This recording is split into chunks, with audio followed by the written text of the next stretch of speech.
Fresh from the showcase here at SwissWatchExpo, we're going into another series of IWC. Previously, we talked about the Bauhaus design and the influence, the German influence on different watches from Glashütte and IWC.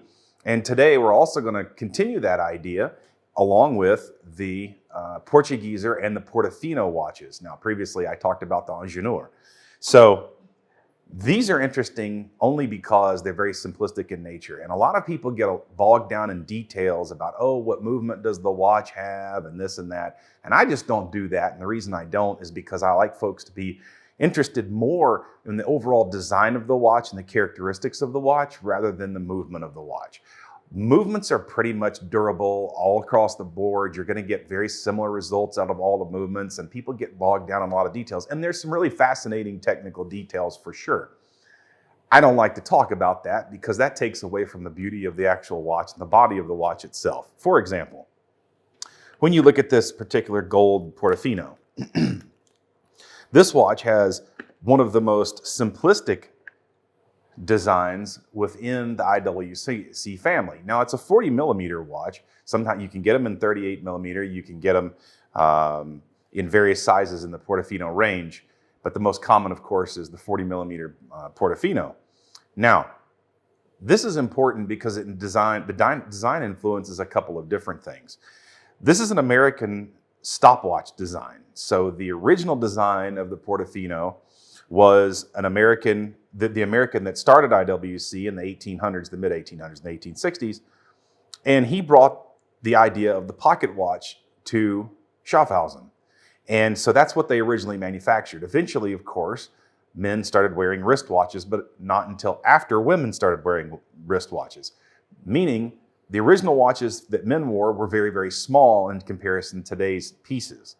So when you see a lot of vintage pieces that on men's wrists in previous like films and photos and things like that, maybe from the early 1900s, you'll notice, wow, the watches that they were wearing were really, really small, especially compared to what people wear today. Of course, people were just overall smaller then too. They weren't as tall, they weren't as large. So a lot of different designs have taken place throughout the years, and watches have just continued to get larger, but that doesn't take away from the elegance of pieces that are smaller.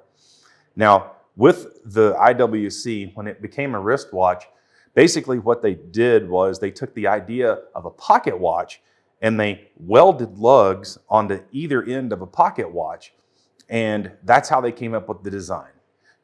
This is no different. This particular Portofino has, if you took the lugs away and you turned the watch on its side, it would look like a pocket watch without any question.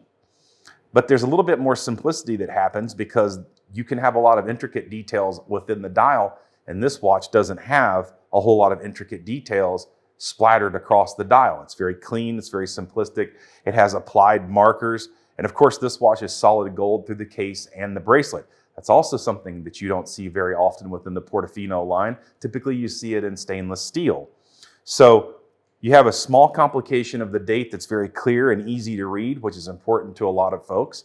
A lot of dates on a lot of watches, you just might as well not even have it, and they're poorly placed. There's no symmetry within the dial. This one has the date very well placed. It's very clean.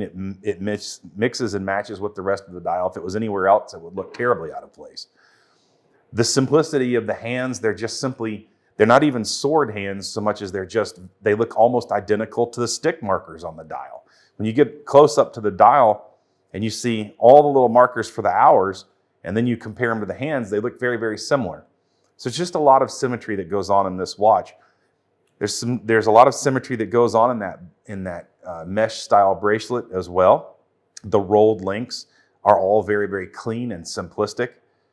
It almost looks like just a regular jewelry style bracelet. Of course, you can put this on a strap as well. You can completely change its look. You can go with a little bit more casual if this one's a little bit too flashy. This one represents an extremely amazing value. For example, this watch is just $10,000 for all of this gold. This watch was more than $20,000 new. So you're saving an absolute fortune when you buy a pre-owned watch. And there's absolutely nothing about this watch that there's no dings or dents or scratches or any of those types of things. Buying pre-owned on a piece like this is absolutely the way to go.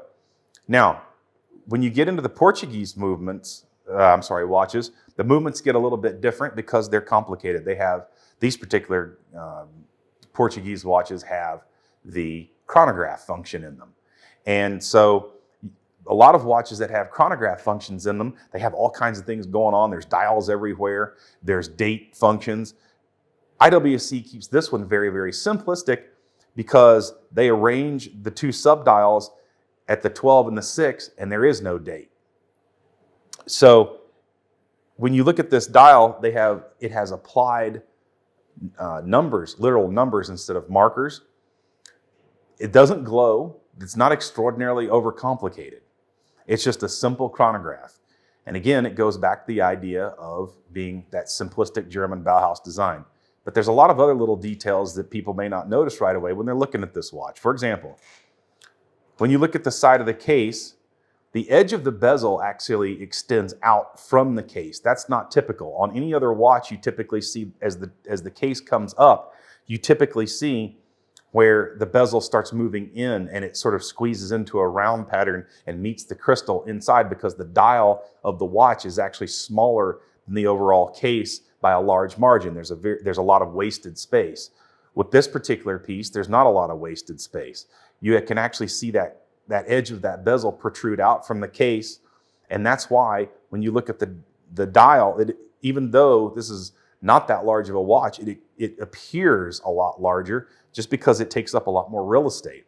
There's this really interesting chapter ring that goes on the outside around the dial as well, which is something that a lot of chronographs have, but they're not usually visible. And unless you point them out, people wouldn't even notice them. But on this watch, it pops right out in front of you. These watches look absolutely amazing. Now, this happens to be a Loris Sport for Good watch. And I love these because when these watches are first purchased, there's a donation that goes to the foundation Loris Sport for Good, which goes to children all around the world that are either underprivileged or have physical difficulties, that kind of thing. And maybe they don't have the community support that they need to be able to do sports in an organized fashion, or maybe they aren't. Maybe they don't have the physical ability to do sports in an organized fashion like everybody else, and their special needs in terms of their physical requirements. Well, Loris Sport for Good makes sure that the foundation provides for everybody, whether they're underprivileged or just physically incapable, and they need to play sports in a different way. But this is interesting because there's of all of the kids that are in the program, the kids are asked to draw something, and then from a pile of all of those kids' drawings, one is chosen at random so that it's fair, and then that picture is translated to the case back of the Loris Sport for Good Foundation watches, which this one is. This one happens to have a child sitting on the ground playing ball with a dog. It's probably the coolest one I've ever seen. I've seen a lot of different versions of the case back. This is by far my favorite. When I saw it, I really enjoyed it. So you can get a lot of really great things from the IWC designs. Nobody else does that. And this is another version of that same watch. But you see how very different they look. Because of the colors, they look extraordinarily different, even though they're the same watch. So you can get a lot of different feel from these pieces. This one happens to have a silver dial. Now, the reason that I chose this one is because it's very confusing. A lot of people see this particular watch and they think the dial is white. It's actually silver. They also think that the hands are black because in certain light, the hands can appear black. But they see it in pictures and the hands are intense blue. They're not that intense blue unless you're in direct bright light. Now, for what we're doing here, I don't know if the blue is showing up as well on camera as it does in person, but this watch looks extraordinarily blue. All of the applied numbers are blue that match the hands. So don't get discouraged when you see these watches because the photographs this is a very difficult watch to photograph, and even IWC through its own promotional ads show this with a lot brighter hands than it actually has. I can assure you that they're clearly blue in almost every bright light pattern, but once the lights dim, they do take on a very dark hue and they can almost look black. So understand that when you buy this particular Portugieser, you're going to experience that sort of color change. Now, this is another Portugieser. This is an interesting hand-wound piece. This one has gold hands and gold applied numbers with the anthracite subdial.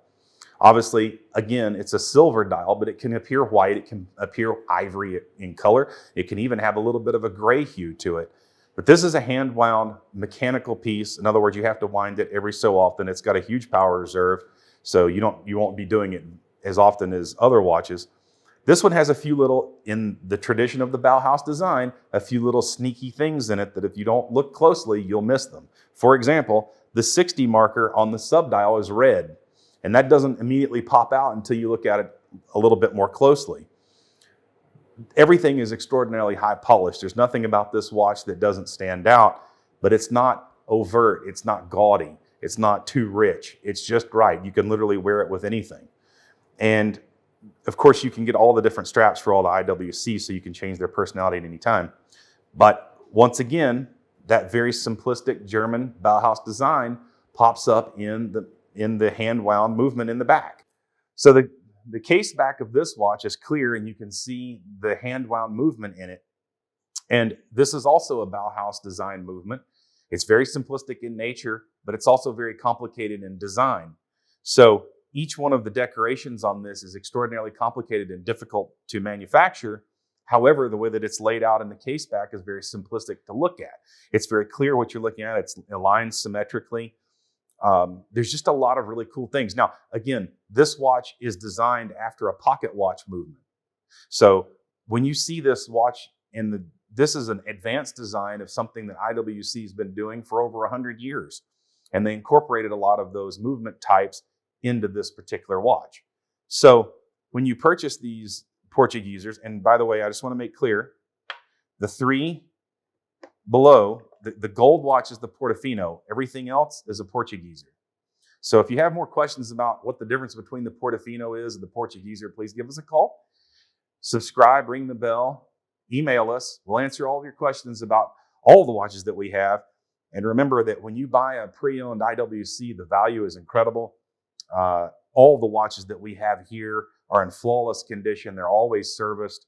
There's no scratches or dings or dents and things like that that you have to worry about. And you get an incredible value and price with these watches. So give us a call here at SwissWatchExpo. We'll be happy to help you get one in your collection.